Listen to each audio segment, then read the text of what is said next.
to raising a wholesome 21st century child. And as we do this collectively, we are building the kind of society that we want to see. Our mission with the Parent Summit Africa is to create a platform that equips parents with the skills, strategies, and resources for self-transformation and raising wholesome children. Our vision is to effect social and societal change through parenting education, especially to change the narrative of Africa and the African child.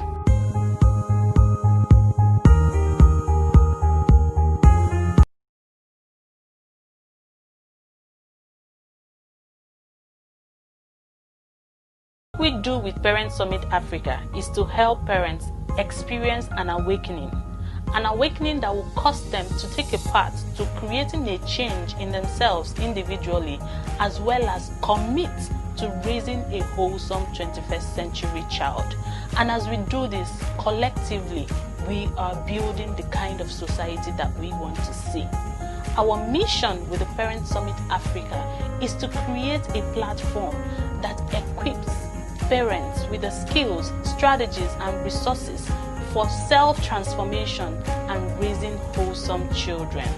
Our vision is to effect social and societal change through parenting education, especially to change the narrative of Africa and the African child. What we do with parents.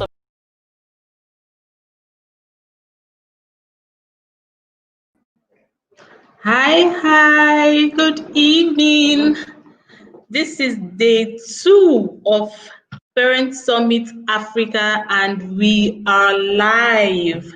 Share this broadcast. If you're watching us on YouTube, share this broadcast so that other people can join, get people to join. If you're watching us on Facebook, get people to join. If you have friends who register, tell them that we are live.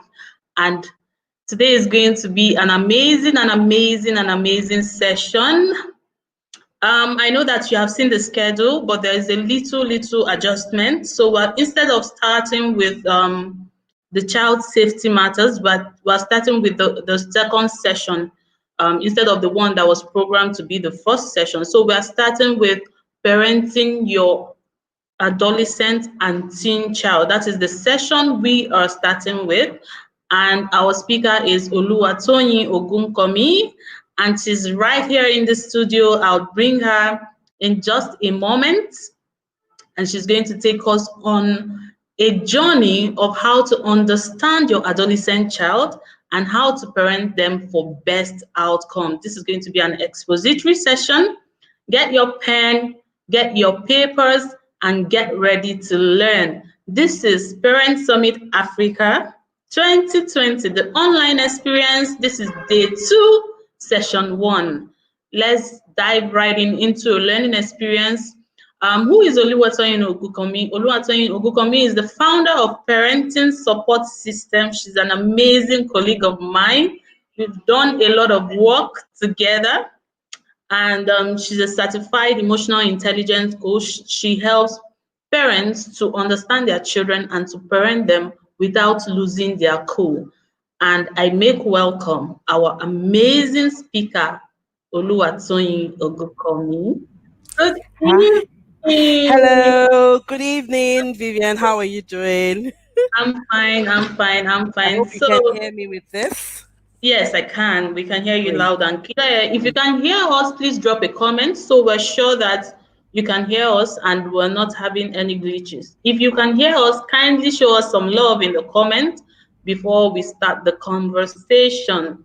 So I'm going to leave the screen. I'm going to leave the floor for you, and you have the floor to teach us.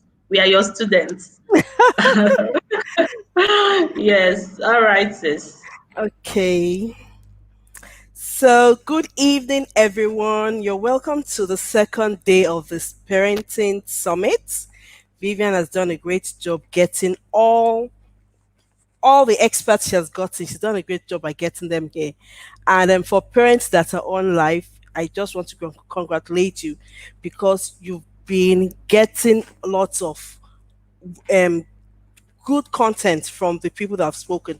I listened to the last three speakers that spoke yesterday, and even as a parenting coach, I still learned one or two more things from them. So I just want to say, welcome everyone. You're all welcome to today's session. So today I'll be talking about how to parent your adolescent effectively. And then before I go into that, I'll just give a little background about myself. I'm married. I have three wonderful children. All my three children are adolescents. My oldest is going to be 17. My second child is going to be 15, and my last child is going to be 11. So I have adolescents that I'm raising.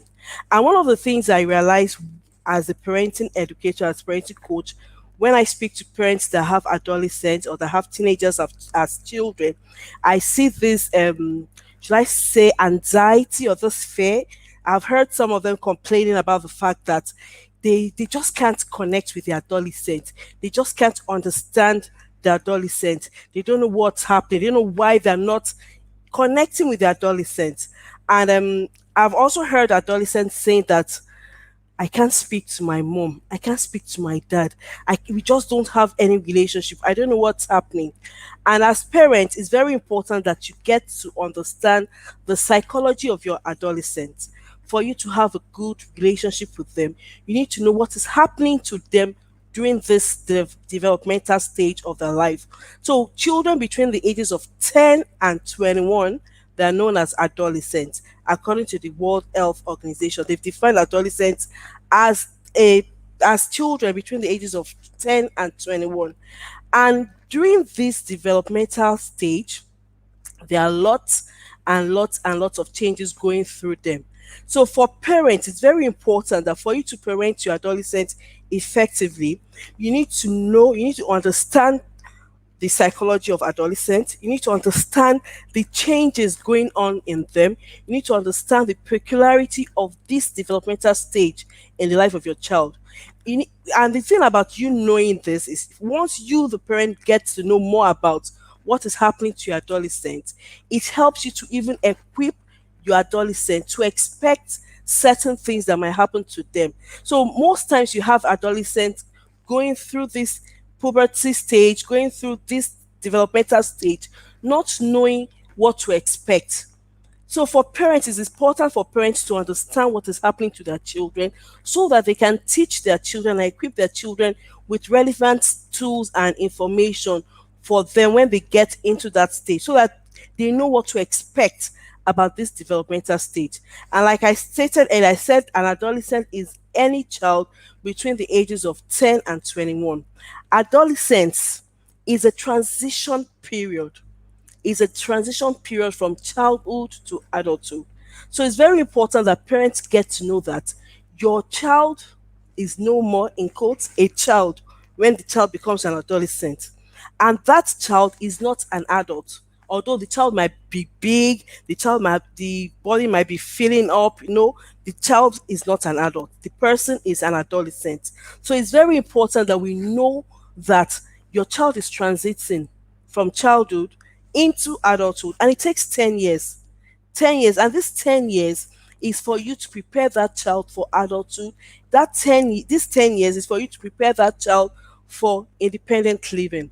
So what are the changes that would occur during this developmental stage? We have physical changes, we have cognitive changes, we have psychosocial changes, we even have sexual changes in terms of puberty happening to those children. And due to these changes, there will be secretions of hormones, which will cause change in their behavior, change in their attitude. You have them having mood swing, you have them having being moody and all that. And for parents that do not understand what is happening, you might end up getting frustrated with the child. I'm talking to you, you're not listening. You're not responding. But it's very important that we, during this stage, especially the early stage of adolescence, we should employ more of empathy while raising them. We should employ more of empathy while raising them. It's very important we know that. And another thing I want us to know that the adolescent stage has been divided into three. The adolescent stage has been divided into three. We have the early adolescent, we have the middle adolescent, and we also have the late adolescent. Now, for the early adolescent, that's when your child just becomes an adolescent. That's when your child is starting puberty and all that. That's from the ages of 10 to 13. The middle adolescent is between the ages of 13, 14 to 16. Then your late adolescent is from 17 to 21. So for parents that have children that are not yet adolescents, this is the time you have to start preparing your child for adolescence. This is the time you have to start preparing your child for adolescence. This is the time. And what do? You need to get yourself equipped. You need to learn more about the psychology of your adolescents so that you can teach the child everything that is expected. So let's start with the physical change. What are the physical change that would occur during this period? For the girls, they start growing their breasts. For the boys, their scrotum start becoming bigger, the voice becomes deeper, the girls grows, the breast grows, the hip grows, and all that. So it's very important that we prepare our children for this, because adolescents, especially the early adolescents, for children that have not been equipped with more information, they tend to have what we call self-esteem issue, because they're looking at their body, especially for those that are early boarders. They're looking at their body, and they're looking at their body, and they're saying that I'm growing bigger, I'm growing breasts, I'm growing fatter, and my friend that is my age mate is not growing as big as I am. What is happening? That's when they start having body image issues. So it's very important as parents that we educate them before they become adolescent. Let them know what is expected of them.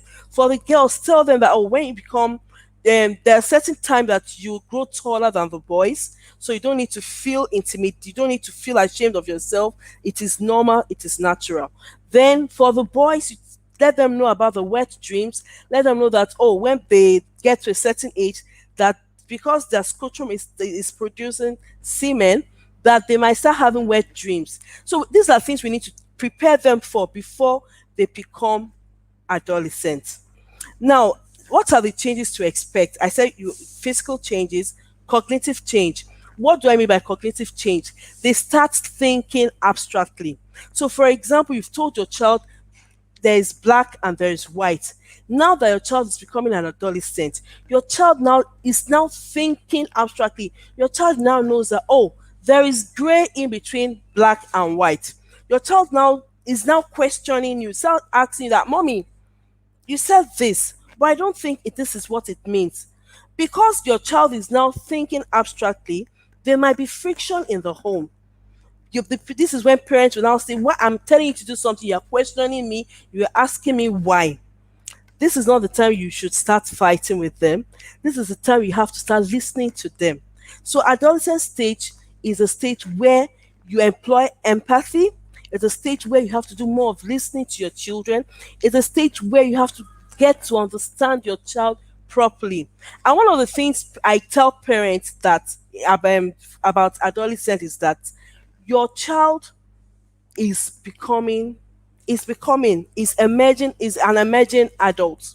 So the way you were treating him when the child was a younger person, where you were doing more of control, where you were doing more of taking certain decisions for him, it will have to stop. Why? Because this stage, your child is seeking for autonomy. So there are three things that adolescents always seek when they are becoming, when your children seek when they become adolescents. There are three things they seek. They seek autonomy. That is, they're seeking independence. They're seeking belongingness. They want to belong to a group. They want to associate. They're seeking acceptance. They want to be accepted into their group in terms of their peer group. And the last thing they're seeking is control. They want to start controlling. They want to have more control of their own lives. So for parents that do not understand these changes, these things in the adolescent, there would always be conflict and there will always be crisis in the home. So when your child, for example, now maybe in terms of independence, you used to go out with your child. You used to say, okay, let's go out, let's go for a party, children's party. And your child would say, Mommy, I don't want to go for a child's party anymore. I'm no more a baby. And I'm wondering, why would you? It's Lagbaja's daughter's child's birthday now. Let's say, Mommy, no, I don't want to go. Your child is seeking independence. Your child is not trying to be rude or anything. Your child is just trying to assert himself or herself more. Your child wants to be his own person. That's one thing we need to know. Your child is seeking independence. Your child is seeking independence. Your child is not trying to be rude. Your child is not trying to be he's just trying to be more assertive, trying to seek trying to talk, trying to have more of a say in what is happening. So I need you to know that your child is trying to have a say in what is happening. Now, the second thing your child is seeking is acceptance and belonging. The adolescent stage is the stage where your child would always want to, your child will want to affiliate more with his friends than his family. Your child wants to, that's when there's more of peer group, peer, one of the things I learned while I was, okay, I used to teach in the children's church, and there was something I used to do then. I used to group the children, all the I say girls, boys, girls, boys, girls, boys. But the children never liked it. I didn't know then until went to study more about adolescent psychology. When they become early adolescents, your child affiliates more towards his peers or her peers, girl group, boys group. That's when you start seeing them forming cliques. You see them forming cliques. For parents that do not know, they've been wondering, what is that all of you are just carrying yourself and walking up and down the streets together? But it's part of the characteristics of an adolescent. They're trying to affiliate more with their friends. These are characteristics of the early adolescent. Now, for the middle adolescent, that's when they start having crushes. That's when they start looking at, there's this other guy. They're tilting towards the opposite sex. They're having crush. So for parents, it's when your child tells you, "Oh, I have a crush," please don't shut the child down. Don't break that conversation, because the way you respond to your child when your child comes to tell you these things is the way that it either determines if your child is going to talk to you further or not. So what would I say here now? For example, your child comes to meet you and say, "Mommy, I have a crush." What would you say? How would you respond to that child? The way you respond to that child determines how the child will speak with you, or how the child will confide further with you. Very important. You need to know this. Now, for parents that do not understand these changes, for parents that do not understand the psychology of the adolescent, you might end up driving your child away. So, for example, your child has come to say, "Mommy, I have a crush," and you say, "Crush? What do you mean by that?" "No, no, no. When I was your age, I didn't hear." That's not what you're meant to do. You're meant to probe further, ask more questions. What do you understand by crush? What do you mean by crush? Do you understand? But if you don't do this, if you shout at the child at that point in time, the child will not come to talk to you about deeper things. In a few minutes, I'm going to talk about how we can connect with our children, how we can connect better with adolescents. So I've spoken about our children seeking independence. I've spoken about our children seeking belonging and acceptance. They want to belong to their group. They want to belong to their peers. They want to affiliate more with them. Then the third item your adolescent is seeking is that your adolescent wants to be in control of his life. Your adolescent wants to start taking certain decisions by himself. So, as parents, the best advice I can give to parents is, when you have a child that is adolescent, there are certain decisions you don't make or take for them anymore. When you are making rules in the house, so for example, like, you can't say you want to start making rules and you're not inviting. You have to invite them on the table. They want a piece of the pie. You understand? They want to be part of what's happening in the home.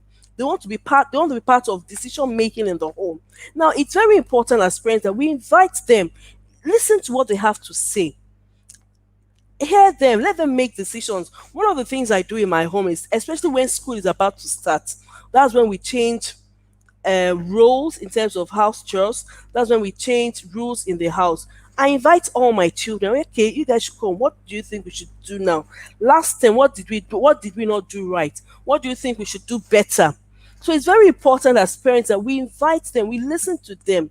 Listening is another tool that we need to employ when we have our adolescents. The first tool I said was empathy.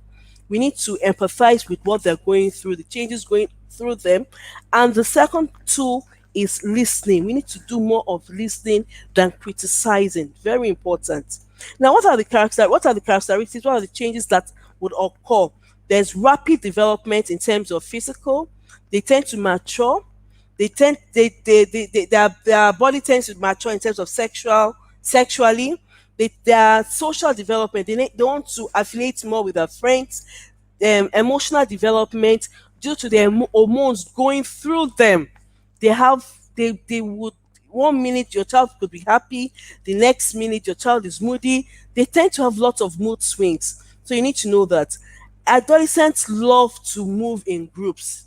In in fact, that's one thing you need to understand about them. They love their peer group. And that's why, for parents that have not been able to instill certain values in their adolescents, they might be easily influenced by their peers. So that's why it's very good, before they become adolescents, there are certain values you should have imputed in them, there are certain values you should have instilled in them before they become adolescents. Because once they become adolescents, they are easily influenced by their peers. They are easily, they want to feel good, they want to look good in the presence of their peers. So if they see their peers doing certain things, they might want to do those things.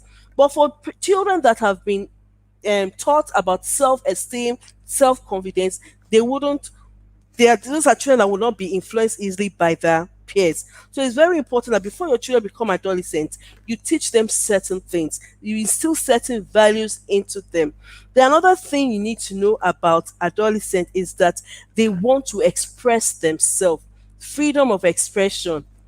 There was this new quote, Sorosuke, Abi, they want to express themselves. They want freedom of expression. They want to talk. But for parents that either beat or yell or shout at the adolescent, the child will not say anything in their presence. And that's why you might have a child that has dual personality. The child behaves in one way at home, and the child behaves in another way outside. So what are the things that parents can do?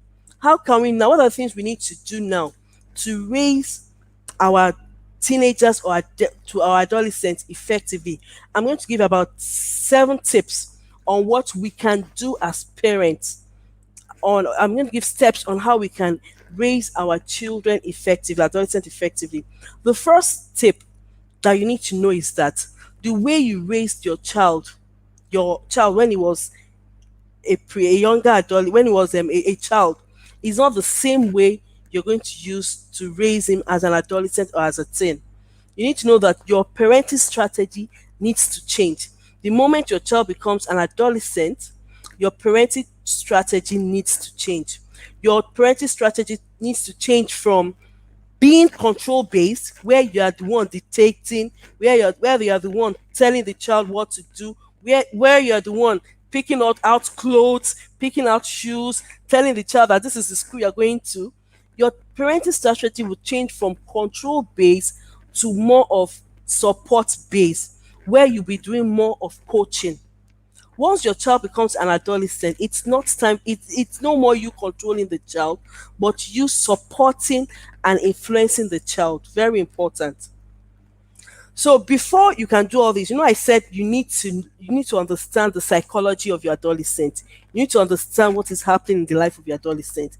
Once you've understood that, now you have to change your strategy in terms of parenting.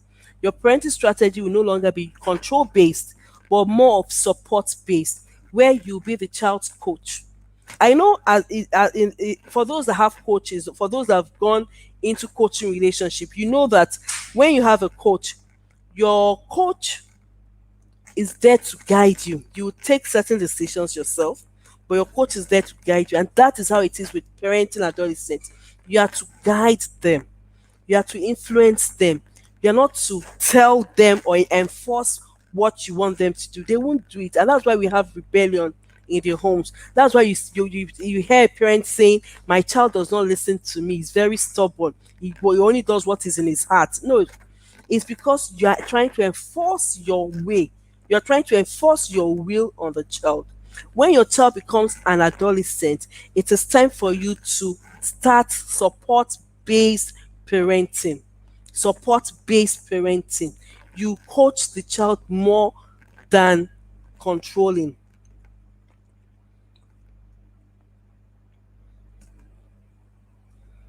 Then the next step is you need to create more one-on-one time with your child. I said during the adolescent stage, the child wants to affiliate more with his friends. For parents that are not deliberate, you just realize that your child is always locking himself up in the room, either on his phone, on the internet, or doing something. So you have to be deliberate now to create one-on-one time with your child, where you can hang out, where you can be able to, so your impact will be felt in his life or her life. Very important. You create more one-on-one time with your child. So the first thing I said is you have to change your parenting strategy from control based to support based. The second step is you creating more one-on-one time for your child or with your, you have to be deliberate about this for you to parent this child effectively. Because if you leave your child by himself or herself, the child would always be in his room or always be out with his friends and all that. And that will always get you upset. We're all in the sitting room. Why are you always locking yourself in the room? So for this, you need to create one-on-one time for you and your child. Then another thing you need to do is that you need to have an open channel of communication. Open channels where you do more of listening than criticizing. I gave the example of the child coming to meet you and say he or she has a crush, and you're shutting down the child. The moment you shut down that child, the child wouldn't come and speak to you about anything again. But it's very important we have an open channel of communication where your child can always come to talk to you about anything. It's very important that your child can always come to talk to you about anything, about everything. It's in you having an open channel of communication that you'll be able to guide this child appropriately. So imagine you do not have a relationship with your child and you want to correct that child. Do you know that it will be very difficult to correct that child? A child you don't have a relationship with? So that's why it's very important you have an open channel of communication with your child. The fourth step is your relationship should now be more of respect based. You have to respect this. I said the child is seeking independence. Your child is seeking, your child wants to be more of an independent person. So each time you disrespect the child, it hurts the child. Each child you speak to the child in a disrespectful manner, it hurts the child. So at this point in time, you have to start treating the child with lots of respect. When the child is making decisions, you allow the child to make decisions in the home. And when I say allow the child to make decisions, when it comes to life-threatening decisions, you can't leave that to the child. You can't leave that to the child, life-threatening decision. So when it's non-life-threatening decision, allow them to make decisions that concerns them. Do you understand? Then the fifth is because they tend to get so engrossed in their internet, then their phones, their friends. You have to help them with time management. And how can you help them with managing of their time? Is by you having a routine for them. Let them have a routine. Let them have like on their phones. Let them have times that they know when to do certain things. On their, if it's an exercise book they're using, let them have their routine, because of their activity, so many distractions around them, they tend to lose focus of time. So it's very important as parents that you help them in terms of time management. Then due to the hormonal changes that occurs in them, I said earlier that there will be lots of mood swings. Your children will have all sorts of big emotions swelling up in them. And when they come to talk to you about these emotions, please don't dismiss these emotions as not being important. Every emotion is important. Every emotion is valid. So as a parent, all you need to do is to validate them emotion. Oh, you're feeling upset. Would you like to speak more about why you're feeling upset?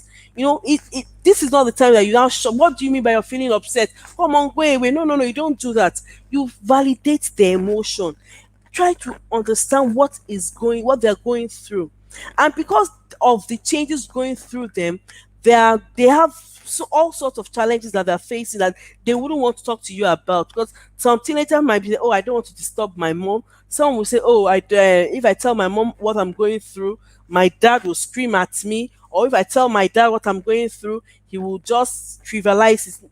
So it's very important that when your children come to talk to you about whatever emotion they're going through, let us validate these emotions, please. Let us also teach them how to process what they are going through, because it's very important that they don't bottle up their emotions, but they process what they're going through. There's this strategy I use with my children. It's called the ruler strategy on how to manage their emotion. So another thing we can do is to teach them more about emotional intelligence, how to manage their emotions. Emotions are important. Our emotions are valid. And for those that are not children that are not able to manage their emotions, they are the ones you have cases of suicide, killing themselves and all that. Our teenagers, especially when they get into early adolescent, the middle school, that's the just 1, 2, 3, they go through a lot of emotional changes.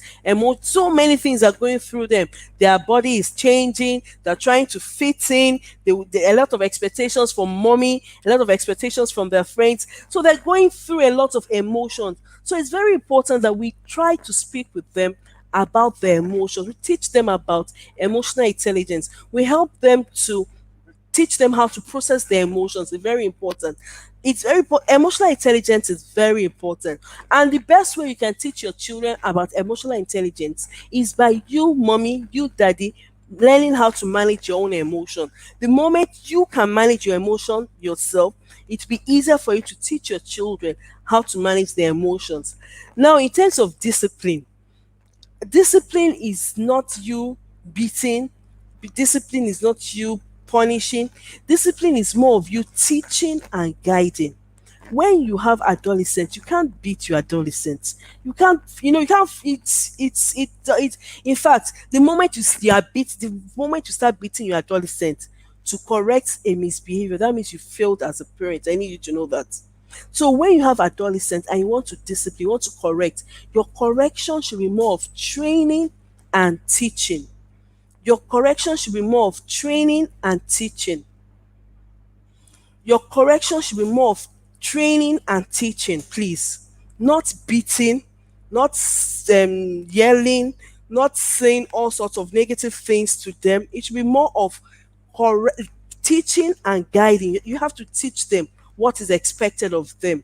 And that's where your family rules come in, your family values come in. You have to teach them. And the thing about children is what you don't teach them, they won't do. There's no way they would, like, it's like what you don't know, you can't give what you don't have, right? So instead of you beating or yelling or screaming at these adolescents, it's time for you to do more of teaching. When you've done teaching and you know that you've taught them and you know that they've understood what you've taught them, then you apply consequences. You have natural consequences, you have logical consequences. That is when you apply those things. But if you have not taught them the right thing to do, don't expect them to behave in a manner that you've not taught them. So there's this thing I say: don't expect what you did not inspect. You have to teach. You have to teach them first. You have to be sure that they understand your teaching. Once you're sure that they understand your teaching, they've understood the teaching, and they still act in the way that is not right, then you apply consequences.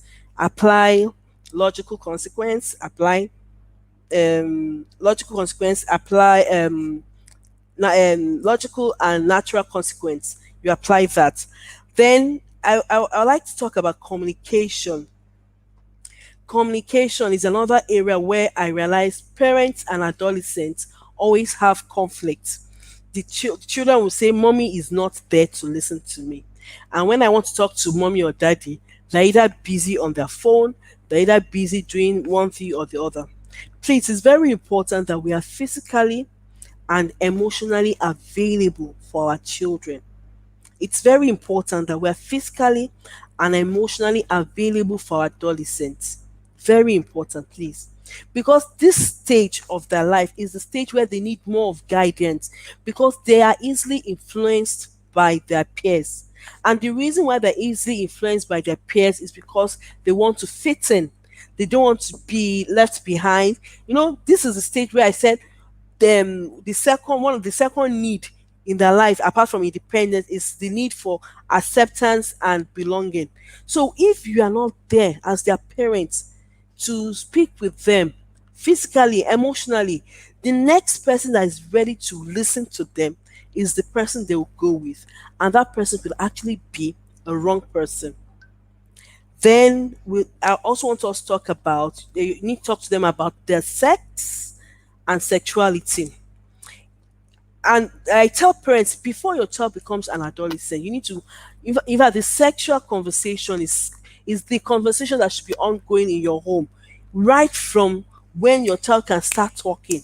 That's when you start the sexuality conversation with them, talking to them about their body parts, about so that when they become adolescents, you've already opened that way, that path of that conversation, so it will not become awkward. So imagine a child of 14 years old that you've never spoken to about sex. You now say, Kemi, come and sit down, I'll talk to you about sex. Do you know it will be very awkward? So sexuality education or sexuality conversation, it's something that should be ongoing even before your child becomes an adolescent. So that when your child becomes an adolescent, it becomes easier for you to communicate about sex, about sexuality with them. It will be easier for you to talk to them about um preventive method, all the things that sexuality education entails. It will be very easier for you to speak to them about that. So, do we have any question before I continue? Mm, okay. So raising your adolescent is not having adolescent in the home is not something that parents should be scared of or parents should be afraid of. That my child will soon become a teenager. Oh, how will I start responding? How will I start talking to that child? You shouldn't be scared of having teenagers in the homes. What you should prepare yourself for that stage of that stage of parenting. You should prepare the child too for that stage of his or her life. It's very important because when you're not ready, that is when you have conflict in the homes. That's when the parents and the child would always be fighting. That's when there's always one form of conflict. But once you are prepared, you are there physically, you are there emotionally, your child is seeking autonomy, you've given your child time to express himself or herself. Yesterday, the man that spoke yesterday, Innocent Usa, he said something about in his home, he has taught his children to talk to adults with self confidence. It's very important that we teach our children self-confidence even before they become adolescents. So by the time they become adolescents, it will be easier for us to influence them. It will be easier for us to be able to be important in their life. Because if we are not important to them at that point in time, whoever is important to them is who they would listen to. If it's their friend that seems more important to them, it's their friends they would listen to. If it's someone down the street, that would be the person they will listen to. So it's very important that you are present in their life so that you can influence them positively. Raising adolescents is not something that should be. If you are prepared, if you understand the psychology of adolescence, there are certain things that would happen that oh, okay, I understand where this is coming from, and you know how to tackle it immediately. It's very important that we understand the psychology of our children. It's very important that we know what is happening to them so that we can raise them effectively. And one of the things I said your parenting strategy would change from you becoming a control parent to more of a support based parent. You have to do more of connecting.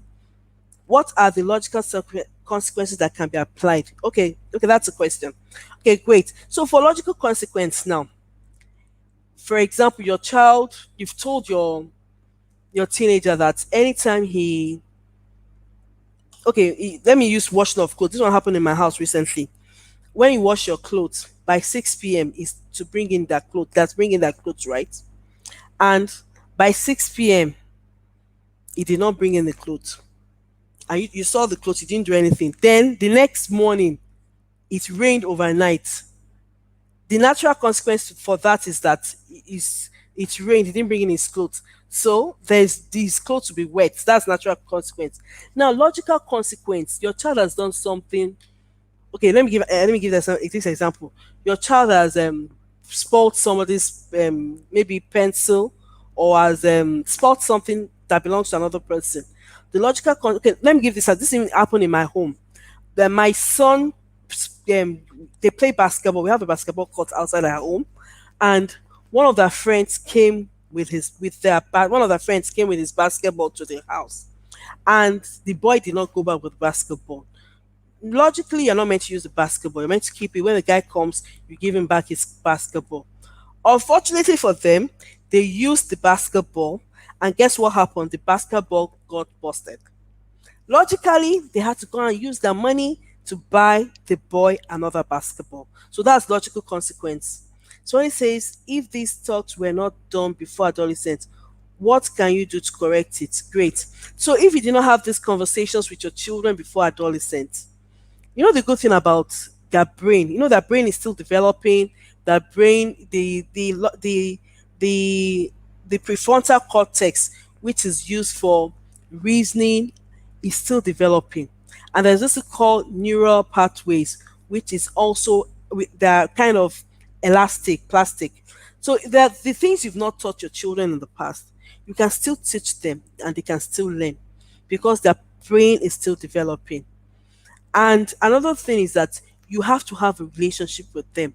Once you have relationship with your children, it will be easier for you to teach them even as adolescents. If you walk far away from home, like in another part of the country, where you only visit home not too often, how do you effectively become a part of your adolescent's life and programs? Wow. Well, that's a decision you decided to take. You decided to be away from your child. But what are the things you can do thanks to technology? We are communicating via technology now. You can speak, you can, like, I said something about you creating time with your adolescent. Ensure that you are present in your adolescent's life at every day, be it minimum of 15 minutes. Ensure that you speak to the child, and you speak and you ask questions. What is happening to you? Would you like to talk to me about anything? Don't speak. No, no, it's not that when you talk to him is when you start criticizing him. When you start, that time you're away, you're not near him. So each time you call him, it's not to criticize. Each time you call her, it's not to criticize, but it's for you to connect better with the child so that the child can tell you certain things.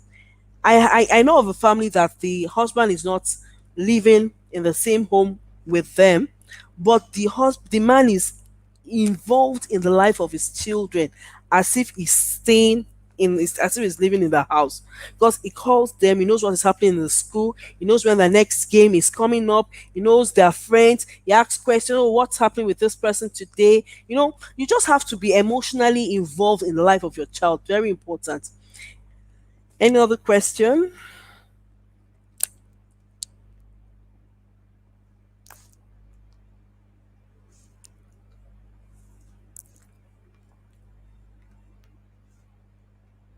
No. Okay, great. So I guess I'm done for today. Thank you. Start to build relationship and start now. Yes. Thank you very much. Yay! Thank you so much. That was quite expository. It was an interesting session. I've learned so much. Thank Um, you for having yes, me. I have. I have an 18-year-old, and it has been an interesting ride. But Mm, I picked a lot of things from everything that you have said. The strategies have to change, especially when your child becomes an adolescent. You can no adolescent, longer yes. treat them as a child. So No. it has been an expository session. Thank you so much. Thank you really, really so much for this wonderful session. We're glad to have you. You have blessed us. Everybody is saying thank you. We have a lot of people, both on Facebook and YouTube. We have almost 100 people. Wow. And they're Thank you for saying, having thank you. me. Thank you so much. Thank you, Ma. Thank you, and God bless you. Everybody's Thank thanking you. you. Um, okay, so Thanks a someone, lot. a question just came in. Maybe you just handle this before we conclude this Okay. session. Yeah, someone says, how do you handle a child with a crush? Okay. So I'll use my experience from my home. I tell my children, okay, the thing about crushes is that they come and they go. But it's the way you handle it as a parent that determines what your child will do with that crush. So, for example, you have a daughter that comes to you and says, I have a crush over this guy. So just ask question. Why do you think you have a crush? What do you understand by crush? Why do you think you like the guy? Most times during the teenage years, especially the early teenage years, the crush is because of something they like about the guy. Maybe the guy speaks well, the guy is intelligent, the guy is he plays basketball very well. It's always about something that is not really love. It's not love. It's crush. So at that point in time, you need to let your child to understand that the feelings will come and go. You don't need to act on it now. All right. If the feelings are still there, let's say another 6 months, then we talk about it. Because by the next 6 months, your daughter is having crush over another person. It's normal. And crush having crush is just no, it just shows that your child has emotions. That's what it Mm. means. Yeah, yeah. Thank you. Thank you so much, sis. Thank you Thank for this you. wonderful session. You have blessed us. I believe that you have been blessed by this session. If you've been blessed, okay, I can already see your thank yous pouring in. Okay, I need you to do one thing for us. If you're following us on Instagram, take a screenshot of your phone right now and post it on your story. Use the hashtag Parent Summit Africa 2020 and tag me at vivianokoye.com so that I can repost. If this conversation has blessed you, we're all getting this at no cost.